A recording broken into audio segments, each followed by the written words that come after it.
नमस्कार। देवताभ्यः पितृभ्यश्च महायोगिभ्येव च नमः सुधाय स्वाहाय नित्यमेव नमो नमः। ओम पितृदेवताभ्यो नमः। स्वागत है आप सभी का पुनः एक बार। बहुत से लोग, यहाँ के अधिकांश लोग पितृदोष से पीड़ित हैं, लेकिन पता ही नहीं चलता है कि पितृदोष लगा कैसे है, क्यों लगा, पितृदोष के लक्षण क्या हैं।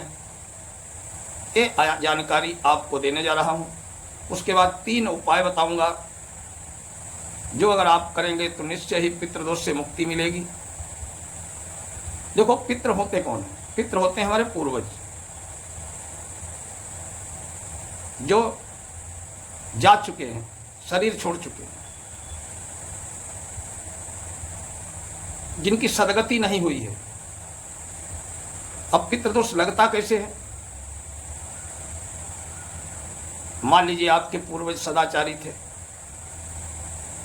सुकर्म करने वाले थे, और हम नशेड़ी बन गए, मांसाहारी बन गए, ये सब चीज़ें दुराचरण करने लगे, तो हमारे पितरों को कैसे अच्छा लगेगा? जो अच्छा नहीं लगेगा तो वो दंडित करेंगे, दंडित करेंगे तो हमें परेशानी होगी।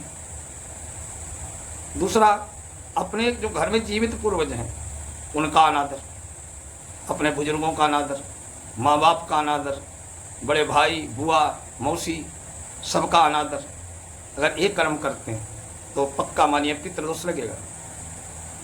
लक्षण क्या है? घर में बेवजह कलह हो रही, रात दिन लड़ाई, प्रातः लड़ाई, दोपहर लड़ाई, शाम की लड़ाई, आपस में एक दूसरे से बैर भाव पाल ले, बेवजह अकारण एक दूसरे पर विश्वास नहीं करते, लड़ाई झगड़ा करते हैं, कलह कलेश। अगर ऐसा हो रहा है तो समझ लिए पितृदोष। मंगल कार्यों में विघ्न आ रहे हैं, शादी विवाह नहीं हो रहे, विलंब हो, शादी में विलंब हो रहा है, शादी हो गई तो संतानहीनता की स्थिति बन रही, संतान नहीं हो रही, वंश वृद्धि में समस्याएं आ रही, वंश वृद्धि हो गई तो बच्चे पढ़ाई में मन नहीं लगते, बच्चों का पढ़ाई में मन नहीं लगता, तो पितृदोष।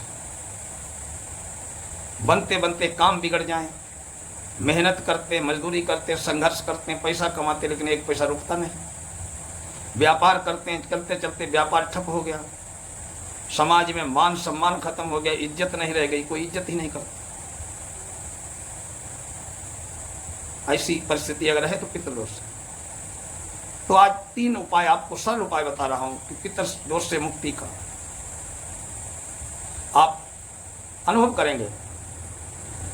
एक और लक्षण है, रात्रि में भोजन करके हम सो गए, 12-1 बजे नींद खुल गई, तो ऐसा महसूस हुआ मेरे भूख लगी, अच्छा वाला भोजन करके गया, सोया, लेकिन 12 बजे 1 बजे भूख लग रही, फिर नींद नहीं आ रही, समझ लिए पितृदोष है, आप तो पितृ भूखे हैं। तो क्या करना है कि आप कहीं तीर्थ पर जाएं, गंगा स्नान करने जाएं, वहाँ स्नान करके जल लें अंगुली में, और पितृ तीर्थ से ऐसे ओम देवता पितृदेवताभ्यो नमः बोल के अपने दोनों वंश में, मातृपक्ष और अपने पितृपक्ष सभी को 1-1 अंजलि जल दें, प्रार्थना करें पितरों से, देखेंगे आपको पितृदोष से शांति मिलेगी। दूसरा उपाय है, 3 वृक्ष होते हैं, बड़े प्रभावशाली होते हैं, पीपल, बड़ और बेल। पीपल साक्षात पितरों का निवास होता है, वटवृक्ष में होता है, और जो बेलपत्र है वो माता पार्वती की आंसुओं से पैदा हुआ। माता पार्वती की माँ मैना आर्यमा नाम पितरों की पुत्री है,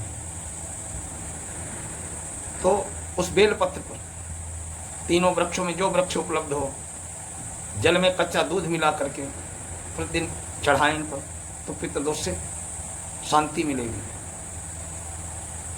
तीसरा उपाय है, गौ माता के लिए प्रतिदिन ग्रास निकालें, अमावस्या को पितरों का तर्पण करें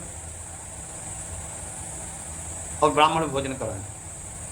अगर नहीं ऐसा करा सकते कि नहीं क्षमता है, कोई बात नहीं, अमावस्या के दिन थोड़ी हरी घास ले लें और अपने पितरों के नाम से गौ माता को खिलाएं। आप देखेंगे कि साधारण कार्य हैं और फिर भी नहीं शांति हो रही है, कुछ कमी रह जाती है, तो श्राद्ध पक्ष जो आता है उसमें पितरों का तर्पण करें, श्राद्ध निकाल करें अपने पूर्वजों का, तो पितृदोष से मुक्ति निश्चित मिलेगी। ये बहुत ही प्रभावशाली उपाय है। पितृदोष से शांति के लिए जो लक्षण बताए हैं, अगर आपके यहाँ ऐसे हैं तो आप इन उपायों को करें। निश्चित है पितृदोष से, पितृशाप से आपको मुक्ति मिलेगी। ओम पितृदेवताभ्यो नमः।